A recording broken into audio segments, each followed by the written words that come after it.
जय हिंद एवरीवन। अभी कुछ दिनों से काफ़ी बच्चों के पेरेंट्स के कॉल आ रही थी कि वो सैनिक स्कूल की कंप्लीट जानकारी चाहते हैं। तो ये जो वीडियो है ये कंप्लीट उसी के लिए है कि सैनिक स्कूल की जो इम्पोर्टेंट जो इन्फॉर्मेशन है वो इस वीडियो में आपको दी जाएगी। ये मेरे पास प्रोस्पेक्ट है सैनिक स्कूल का और ये प्रोस्पेक्ट है हमीरपुर हिमाचल प्रदेश का। ठीक है, इसमें आपको आप देखेंगे कि इसमें बहुत जो मेन पॉइंट हैं वो मैंने इस वीडियो में डिस्क्राइब कर दिए हैं। वैसे ये प्रोस्पेक्ट बहुत लेंथी है। तो सैनिक स्कूल का जो मेन पर्पज़ है वो बच्चों को एक अर्ली एज में डिफेंस के लिए तैयार करना है। That should be clear in your mind कि अगर सैनिक स्कूल वही बच्चे ज्वाइन करते हैं या उन्हीं को करवाया जाना चाहिए जिनका अर्ली एज में डिफेंस ज्वाइन करने का ड्रीम होता है। ठीक है, और इसमें अगर मैं पॉइंट वाइज अगर आपको समझाऊं तो इंट्रोडक्शन जो है इसका वो कहता है कि सैनिक स्कूल जो है वो रेजिडेंशियल स्कूल है फॉर द बॉयज़। बट आजकल 2021 के बाद में 22 के बाद में सैनिक स्कूल गर्ल्स के लिए भी अलाउंस करता है, वो गर्ल्स को भी एडमिशन देना उन्होंने शुरू कर दिया है। And providing public school education with military bias, वो मिलिट्री एजुकेशन के साथ पब्लिक स्कूल के एजुकेशन भी देते हैं और वो CBSE से एफिलेटेड होते हैं। ये सारे के सारे सैनिक स्कूल CBSE से एफिलेटेड होते हैं। इनका एम जो होता है इनका aim Sainik school is to prepare boy academically, physically and mentally for entry into national defence academy Khadakwasla. मैं आपको बता दूं नेशनल डिफेंस एकेडमी का जिसको हम शॉर्ट में NDA भी कहते हैं +2 के बाद में एग्ज़ाम होता है। बट ये डिफेंस एग्ज़ाम जो हैं ये जो सैनिक स्कूल हैं ये बच्चों को नेशनल डिफेंस एकेडमी को ध्यान में रखते हुए अपने स्कूल्स में स्टार्टिंग में ही वो प्रिपेयर करना स्टार्ट कर देते हैं। और उनका मेन मकसद जो होता है वो उनका एक कैरेक्टर स्ट्रॉन्ग करना, उनमें टीम स्पिरिट को बनाना और अपने पर्पज़ को लेके डेडिकेटेड रहना और एक देशभक्त फीलिंग और एक आउटलुक उनको देना बच्चों को इन द अर्ली एज। और लास्ट जो मेन पर्पज़ है वो कहते हैं कि desire to serve the country, कि अपने देश को अपने नेशन को उसकी सेवा करने का मौका उनको उसी हिसाब से ढालने का मौका वो सैनिक स्कूल का काम उनका रहता है।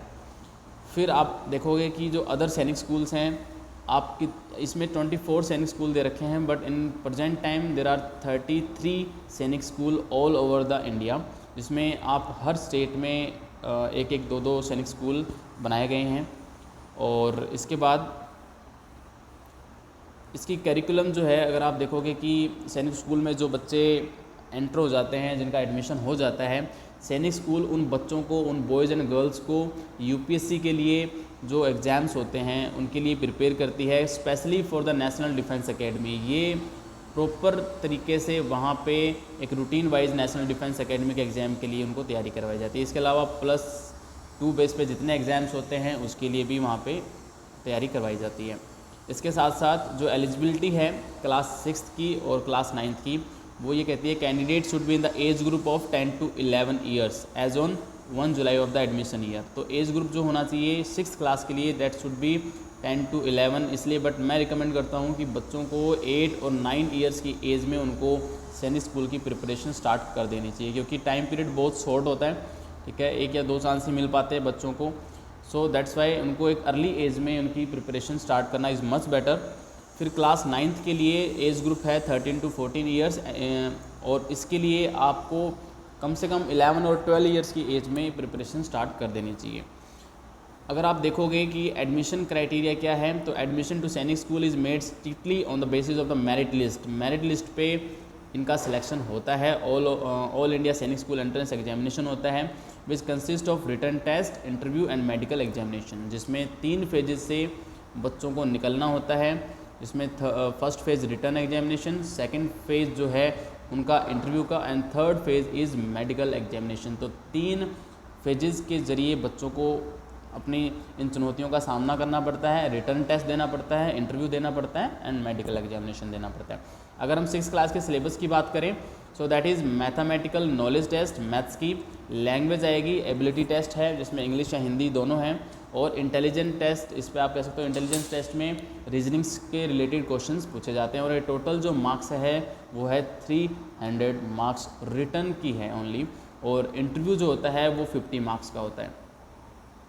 अगर हम 9th क्लास की बात करें तो 9th में लगभग 8th क्लास का सिलेबस कवर अप होता है, जिसमें maths, science, English and SST जिसको हम सोशल स्टडीज़ अपने कहते हैं तो इसमें मैथ्स और इंग्लिश का जो है वेटेज ज़्यादा रहता है, साइंस और एसएसटी का वेटेज 75 मार्क्स का ही रहता है। और एग्ज़ाम्स पेपर 2 पार्ट्स में होते हैं, first part and second paper.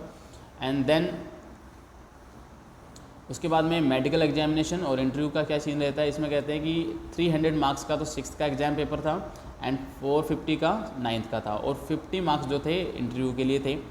तो और उसके बाद में इंटरव्यू के बाद में और जो मेडिकल बोर्ड होता है जिसमें मिलिट्री या एक सिविल डॉक्टर्स हो सकते हैं, जो उस कैंडिडेट की कंप्लीट मेडिकल चेकअप करते हैं ताकि उनको फर्दर किसी मेडिकल इश्यूज़ का सामना ना करना पड़े एंड उनको आगे डिफेंस ज्वाइन करने में कोई भी दिक्कत ना हो। और इन बच्चों का जो इंटरव्यू के लिए कॉल आता है, वो जो जितनी सीट निकालता है सैनिक स्कूल्स में एडमिशन के लिए, उन सीट्स के 3 गुना बच्चों को बुलाया जाता है इंटरव्यू और मेडिकल के लिए, और उसके बाद में जो फाइनल लिस्ट बनेगी उस हिसाब से बच्चों का सिलेक्शन होता है।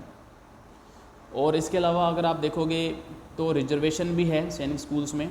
इसमें शेड्यूल कास्ट के लिए 15%, शेड्यूल ट्राइब्स के लिए 7.5% and domicile of the state in which school is located, जिस स्टेट में वो सैनिक स्कूल है उनके बच्चों के लिए 67% है। अगर हम जैसे बात करें कि राजस्थान में चित्तौड़गढ़ में सैनिक स्कूल है, तो राजस्थान के बच्चों के लिए 67% जो सीट है उस सैनिक स्कूल में वो रिजर्व है।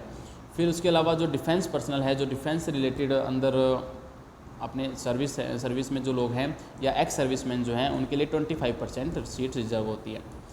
इसके अलावा आपको वहाँ पे एनसीसी भी है सैनिक स्कूल्स में।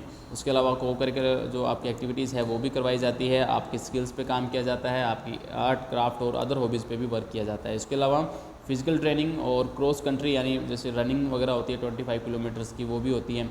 और hockey, football, volleyball, basketball, handball and athletes जो हैं वो ये सारे अदर गेम्स जो हैं वो कंपलसरी हैं बॉयज़ एंड गर्ल्स के लिए। और इसके साथ ही जब आप स्कूल में एंटर कर जाते हो तो आपको सारे सब्जेक्ट्स कवर अप करने पड़ते हैं, और जो मीडियम होता है वहाँ पे वो इंग्लिश कंपलसरी होता है, और हिंदी भी थोड़ी बहुत यूज़ कर सकते हैं आप, बट इंग्लिश इज़ मस्ट। तो ये थी कंप्लीट जानकारी जहाँ तक। और इसके अलावा अगर आपको कोई भी डाउट होता है तो आपके लिए दीप क्लासेस हमेशा अवेलेबल है। You can contact on our contact number, there is 7300025002। Thank you so much. जय हिंद।